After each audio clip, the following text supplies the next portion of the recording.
There are critical moments in life, aren't there? There are moments that these sort of points of decision that take passion and commitment and decisive action. A moment where your life can go sort of one way or the other. Moments where sort of half-heartedness won't work. Moments that call us to commitment one way or the other. I remember one of those moments really clearly in my own life.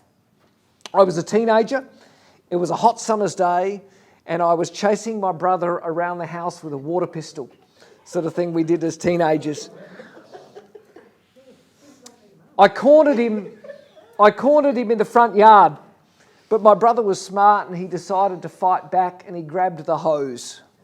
And all of a sudden I was hopelessly outgunned. My water pistol was no match for him and a garden hose. Somehow I made it to the tap or to the hose, and I grabbed the hose and I pinched it. You know how when you pinch a hose? And so now we were at a stalemate. I was pinching the hose. The water had gone everywhere. Like there was water all over the house, all over the garden. And it was just at that moment when I'm standing there with the hose pinched, he's got the hose, I've got my water pistol in the other hand, that my mother comes storming out of the house, and she was angry. Mum was angry because she had spent the morning of that day cleaning the front windows of the house. Now, a note to young people, this used to be a thing. People used to clean the windows of their house. And now those windows were just covered with the spray of the water pistol and the hose, and she was super angry.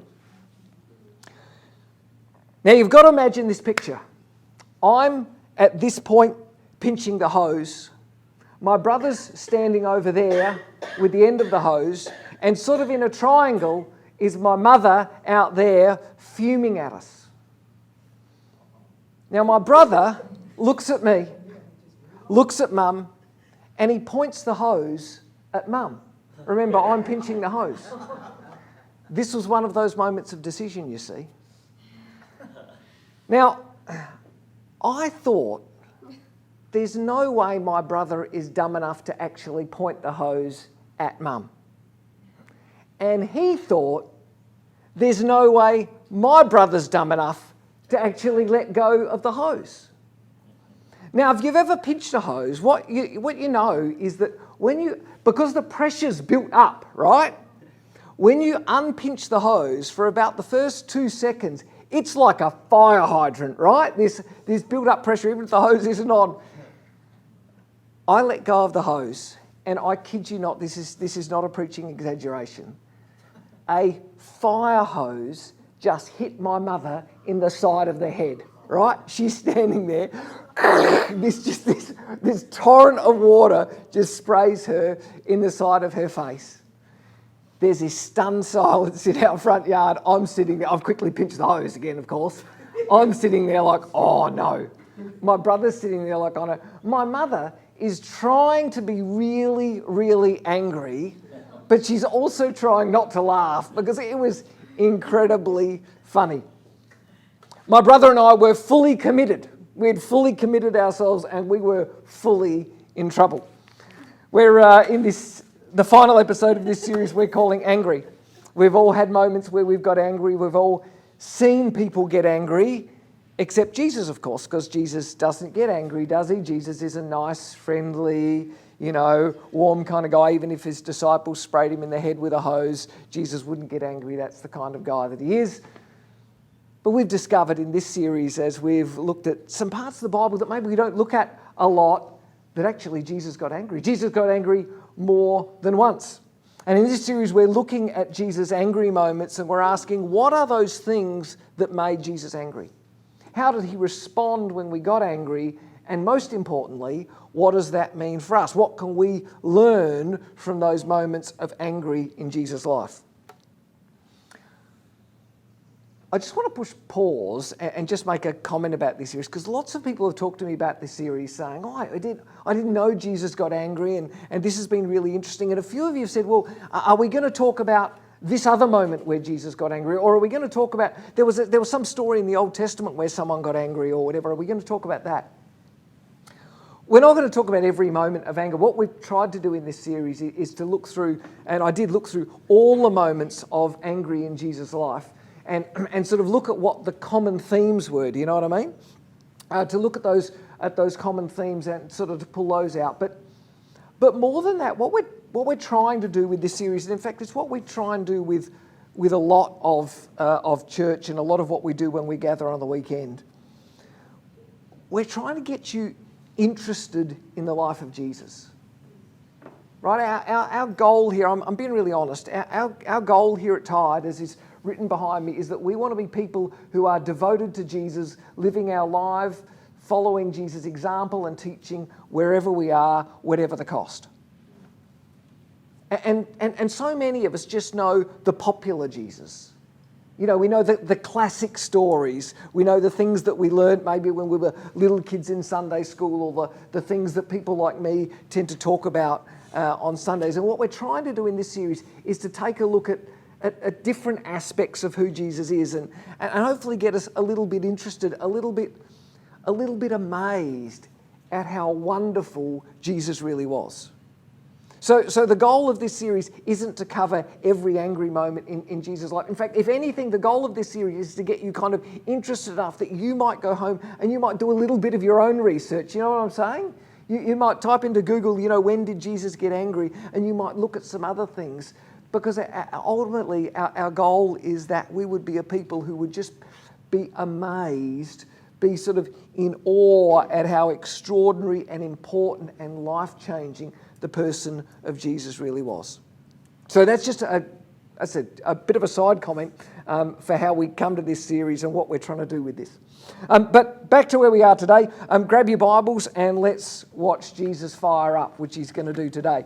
So if you've got a Bible, we're going to be in Revelation chapter 3. Revelation is the second easiest book of the Bible to find because it's the last one. So go to the back and start flipping forward. Go past the table of contents and the index and the maps. It's the last book of the Bible. We're in Revelation chapter 3. Revelation is a book, it's a letter written by a guy called John. It's written about 60 years after the resurrection of Jesus. And John has this extraordinary sort of vision and dream in which Jesus appears to him. It's not really clear, you know, was John asleep? Was this a waking thing? Was it the voice of Jesus? Did he actually see Jesus? But John has this powerful experience of Jesus, and he literally sort of remembers all this and writes down all of these things that Jesus unloads to him in this vision. When you read Revelation, which is about 22 chapters long, the first 2 or 3 chapters of Revelation are a series of messages that Jesus has for 7 churches. There's 7 real churches that exist in what we call today Turkey. And Jesus has a different message for each church. So when you read the beginning of Revelation, it's Jesus saying, now, to the church here, this is what I want to say to them. And there's a short message. And then to the church here, this is what I want to say to them. So we're reading one of those messages in Revelation chapter 3. And Jesus has a message for a church in a place called Laodicea. It doesn't exist anymore as a city, but it's in Turkey. There's some amazing ruins. Laodicea is a really popular sort of tourist destination. There's these extraordinary ruins that still exist of the city that used to be Laodicea. Okay, I'm going to read from Revelation 3, beginning in verse 15. These are the words of Jesus to this church. I know all the things you do, that you're neither hot nor cold. I wish you were one or the other. But since you are like lukewarm water, neither hot nor cold, I will spit you out of my mouth. Jesus said to them, I know all the things you do. He says, you're like lukewarm water. You're neither hot nor cold. And that made Jesus angry. Angry words, I'm going to spit you out of my mouth. Jesus is saying, I'd rather you be fully committed one way or the other. I'd rather you be fully committed to me or walk away. This half-hearted thing in the middle just makes me angry. And that should make us a little bit nervous. Should make us a little bit nervous because half-hearted faith in Jesus, kind of lukewarm following of Jesus didn't end in Laodicea, did it? Lukewarm, half-hearted Christianity is alive and well today. Now, I'm not saying that to judge anyone. I'm just acknowledging the reality that we live in a world that pulls our hearts in so many different directions. Everyone sort of wants a piece of our heart and wants a piece of our focus and a piece of our attention. And it's so easy to end up sort of with just a piece of our heart being kind of half-hearted or less than half-hearted some toward the God who made us and saved us. I mean, all of us we have school and career and whatever it is that says, give me 100% of your heart and I'll make you successful. We've got families, we've got husbands and wives and boyfriends and girlfriends and kids, and they all want a piece of our heart. Every day we're bombarded by adverts and messages and media and social media telling us, buy me, commit to me, focus on me, and I'll make you happy. I'll fill your heart. Some people even tell us that the idea of being sort of lukewarm or a bit half-hearted in our faith is a good thing. I mean, it's okay to believe in God, but you don't want to go too over the top with that stuff. You know what I'm saying? People who are too sort of full on for Jesus, too kind of fired up for Jesus, they're a bit weird, So actually being, everything in moderation, even Jesus, right? You can believe in this stuff, but don't be too sort of full on for this. A bit half-hearted, a bit lukewarm, that's just perfect. And I understand where we're at the moment because you expect me to say this stuff, right? Because I'm the church guy. Right? And so the church guy has to tell you that church should be the most important thing. It's my job to tell you that you should be 100% committed to this, just like your English teacher at school always used to tell you that English is the most important subject and you should be full on for that. Just like your dance teacher tells you that you should be fully committed to dance, just like your boss at work wants you 24/7 available for work and that you should be fully committed to that. It makes sense that, I'm the church guy, so I'm telling you should be kind of full on committed. That is not what this is about at all. Don't go 100% all in for Jesus because I'm 100% all in for Jesus. Go 100% all in for Jesus because Jesus is 100% all in for you. Don't go 100% all in for Jesus because I am. Go 100% all in for Jesus because He is 100% all in for you. For 2,000 years, followers of Jesus have been giving all of themselves to Jesus because they've recognised that Jesus gave all of Himself for them.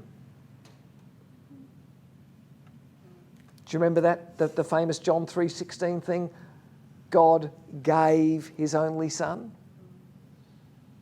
Paul says it this way in Romans 8:32. He says, God did not spare His own Son. Didn't try and save Him at all, but He gave Himself up for us. Jesus wasn't lukewarm or half-hearted in commitment to us. When Jesus walked to the cross, it was a 100% all-in commitment. Jesus' death on the cross was a total commitment, a literally all of life commitment that He made for you and that He made for me. He gave everything so that we could be free and whole and have love and joy and peace and hope and eternal life in Him. And the question we're going to ask today is, so how do we respond to that?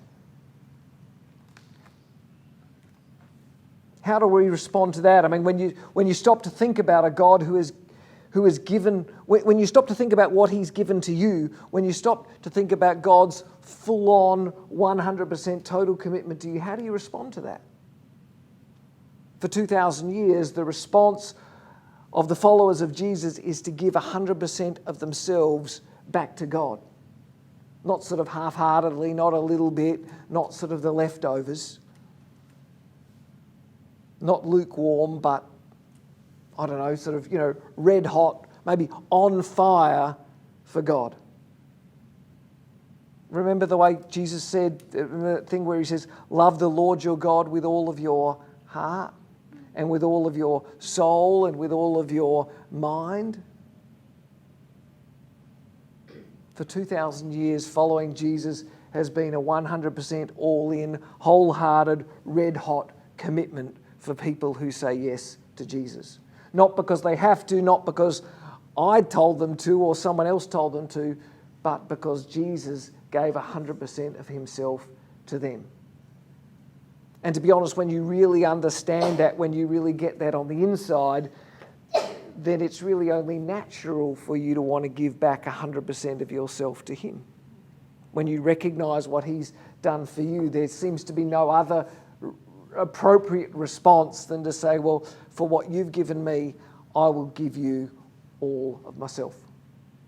So the question we're going to talk about in our small groups today is, how do we avoid that lukewarm kind of faith in our life? How do you see yourself being on fire for God? I mean, when we say we want to be 100% committed to God, what does that look like for you? What does it look like for you to say, I will love the Lord with all of my heart, with all of my soul, with all of my mind? What does it look like for you to be on fire for God? What does it look like for your time?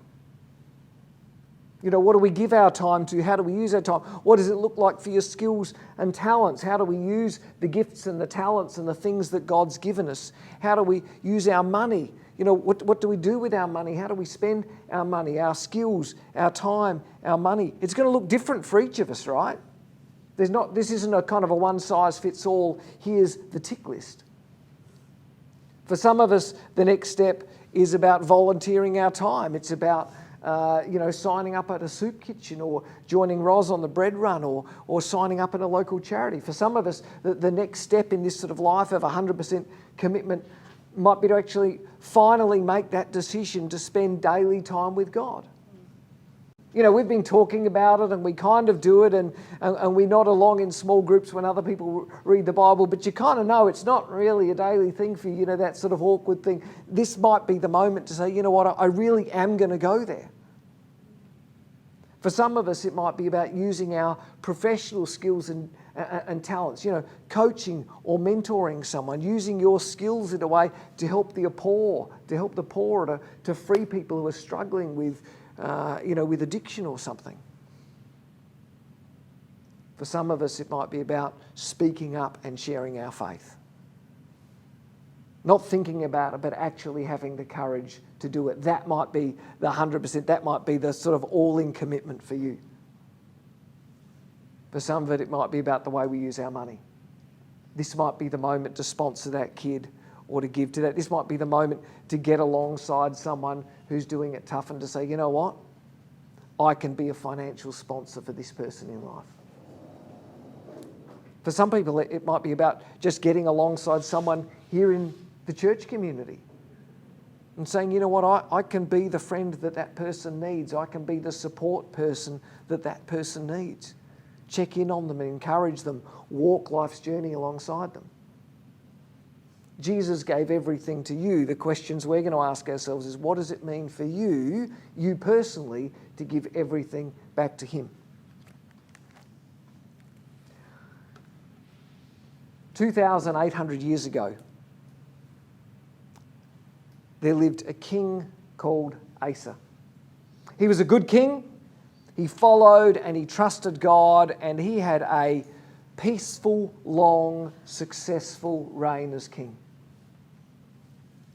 And 36 years into this long, happy reign, Asa's kingdom was attacked. And Asa panicked. He didn't know what to do. He didn't want to lose the kingdom. And he wasn't sure that he had the men and the resources to confront the army that was coming against him, but he was smart. And so he secretly sent messages to a neighbouring kingdom. He said to the king of the neighbouring kingdom, he said, I'm under attack, but would you help me? How about you and I make a pact, make an alliance? What if we made a military partnership? I will pay you a big pile of gold that I've got sitting here in the King's Treasury if your army will come and attack the army that's surrounding us from the side and from the rear, and maybe together we can defeat them. The neighbouring king said, sure, I'll do it for the money. And it worked. The army came and attacked, and the army that was besieging Jerusalem, where King Asa lived, they got scared, they took some losses, and they returned home. And Asa was a hero, his kingdom was saved. After the fight was all over and everyone had gone home, a prophet, a man of God, I guess like a pastor or a minister who lived in this kingdom, came to King Asa and very courageously said, you won the war, you won the battle, but you lost the war. You had an opportunity in that moment to fully trust God, and you didn't do it. You should have fully trusted God instead of sending for the neighbouring army. He says, in fact, you won this battle, but if you'd fully trusted God, you would have won the war. And then the prophet says, and I find this so emotional, then the prophet says, and you can read this, it's in 2 Chronicles 16:9 if you're taking notes. The prophet says to the king these words, he says, the eyes of the Lord search the whole earth in order to strengthen those whose hearts are fully committed to him. What a fool you have been. The eyes of the Lord search the whole world, looking to strengthen the hearts of those who are fully committed to him. King Asa, what a fool you have been to not fully trust and be fully committed to God. You can read the whole story of King Asa in 2 Chronicles 16. It's the Old Testament part of your Bible. King Asa won the battle, but because he failed to lean in 100% to fully commit to God, he missed out on an even greater blessing that God had in store for him. I read that story and I wonder, how many of us are going okay? We're winning the battles, but maybe we're missing out on an even greater blessing because we're not fully committed to him. You know, life's going good. There's lots of boxes we can tick, lots of things that we can say, we're doing really well. But because we're a little bit half-hearted, because we're a little bit lukewarm, we're missing out on an even greater blessing. Not winning the battles, but winning the war. We believe in God. We've showed up at church. We've clicked on the message online to watch that. But deep down we know that we're about 50% for Jesus. Or maybe 30%, 60, 70, maybe even 80, 85%. But we just hold that little bit of something back, you know? I want to tell you that 2,000 years, almost 3,000 years after King Asa, the eyes of the Lord are still searching the whole earth in order to strengthen the hearts of those who are fully committed to him. There's blessing and wonder and joy and awesomeness, abundant life that is waiting for those who will fully commit themselves to God.